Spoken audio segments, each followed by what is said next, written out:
সেগুন বাগিচা, এদিকে প্রেস ক্লাব, এদিকে যেদিকে চোখ যায় চারদিকে হাজার হাজার মানুষ। মাথা গুনে হিসাব করলে সংখ্যাটা লাখ তো ছাড়াবেই। রাজধানীর নয়াপল্টনে জামায়াতে ইসলামী এবং ইসলামী আন্দোলনের নেতৃত্বাধীন ৮ দলীয় জোটের আজকের সমাবেশটা রাজধানীর বুকে এক ইতিহাস। ৫ আগস্টের পর এবারই প্রথম ঢাকায় সম্ভবত এত বড় রাজনৈতিক সমাবেশ হলো, যেখানে লাখো মানুষের সমাগম ঘটেছে। জামায়াতে ইসলামীকে সবসময় বলা হয় আন্দোলনমুখী রাজনৈতিক দল। রাজপথে তাদের জনশক্তির মতো এত ডেডিকেটেড, কমিটেড এবং ডিসিপ্লিনড জনশক্তি অন্য কোনো দলে নেই। মিছিল 10টায় দেয়া থাকলে 10টার আগেই সবাই এসে হাজির। কোনো বিশৃঙ্খলা নেই, নেই ময়দান থেকে পালিয়ে যাওয়ার ইতিহাস। বিএনপি কিন্তু জামাতের এমন সুশৃঙ্খল কর্মী বাহিনী থাকার কারণেই এত বছর তাদের সাথে জোটেছিল। 2013 সালের দিকে খালেদা জিয়া হরতাল ডেকে তার কর্মীদের মাঠে থাকার নির্দেশ দিতেন। তখন ছাত্রদল, যুবদল, স্বেচ্ছাসেবক দলের নেতাকর্মীরা ঘরে শুয়ে নাক ডেকে ঘুমাত। অন্যদিকে জামাত শিবির নির্ঘুম রাত কাটিয়ে ভোরেই দখলে নিত রাজপথ। মিছিল, পিকেটিং, ছাত্রলীগ, পুলিশ লীগের বিরুদ্ধে বলা চলে একা সংগ্রাম করতে হতো তাদের। যদিও বিএনপির পাতি নেতাদের এসব মনে নেই, তবে হাইকমান্ড তো সবই জানে।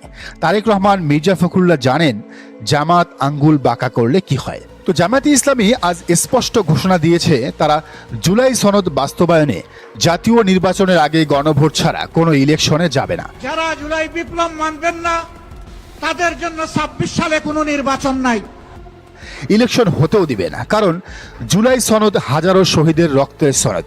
ভবিষ্যৎ বাংলাদেশে লুটপাট, নিয়োগের স্বজনপ্রীতি, দুর্নীতি, গুম খুন বিলোপের সনদ। বিএনপি এটিকে ইলেকশন পেছানোর ষড়যন্ত্র হিসেবে দেখলেও জামাত বলছে গণভোট আগে হলে ফেব্রুয়ারি নয় বরং জানুয়ারিতে ইলেকশন হলেও কোনো আপত্তি নেই তাদের।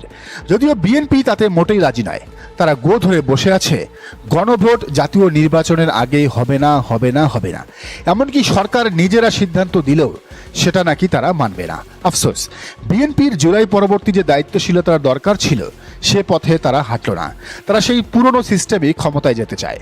তাহলে 1400-র বেশি জীবন, কয়েকশো পঙ্গুত্ব, কিছু কি পরিবর্তন হলো?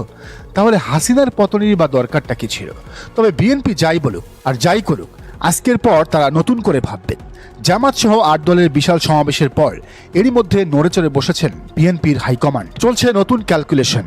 গণভোট সহ 5 দফা দাবি দেওয়া মানা না মানা নিয়ে ভাবনা। এতদিন সবকিছুকে তুচ্ছ তাচ্ছিল্য করা বিএনপি নেতাদের কপালে চিন্তার ভাঁজ। তবে এত সব হিসাব নিকাশ ছাপিয়ে একটা বিষয় আলোচিত হচ্ছে জোরে সোরে, তা হলো চরমোনাই আর জামায়াতে ইসলামীর ঐক্যবদ্ধ মিছিল আর স্লোগান। জামাত চরমোনাই ঐক্য, সত্যি বলতে কি আল্লাহ চাইলে সকল কিছুই সম্ভব। আমিরে জামাত ও ইসলামী আন্দোলন বাংলাদেশ তথা চরমোনাইয়ের নেতৃবৃন্দ এক মঞ্চে পাশাপাশি চেয়ারে জনতার দাবি নিয়ে রাজপথে। এ দৃশ্য কল্পনারও বাইরের। জামাত আমির সফল। 50 বছর ধরে অনেক প্রচেষ্টা, বিচ্যুতি, আবারও প্রচেষ্টা, বিচ্যুতি থেকে আজকে ঐতিহাসিক পল্টন ময়দানে ইসলামী পুনর্জাগরণ আন্দোলনের রাহবাররা এক মঞ্চে এসেছেন। কত শত স্বপ্নের ভিখারি হওয়ার পর আজকের এই সমাবেশ। আমিরে জামাতকে আল্লাহ যেমন নেতৃত্বের গুণাবলী দিয়েছেন, তেমনি গুণাবলী দিয়েছেন অন্যকে বুকে টেনে নেওয়ার মতো মহানুভবতার। আমিরের এই মহানুভবতা আগামী নির্বাচনে ইসলামপন্থীদের জন্য একটি বিপ্লব তৈরি করবে। তাহলে আগামী নির্বাচনে জাতি যে জামাতের নেতৃত্বে এদেশের ইসলাম ও দেশপ্রেমিক শক্তির হাতে দেশ পরিচালনা চাবি উঠিয়ে দিবে তা আজ কল্পনা নয়, বাস্তব হবে ইনশাআল্লাহ। জানে ছাত্রদলের মতো বিএনপিও জামাতের বড় বড় মিছিল দেখে হঠাৎ করে জাতীয় নির্বাচন বন্ধে না রাজপথে নামে।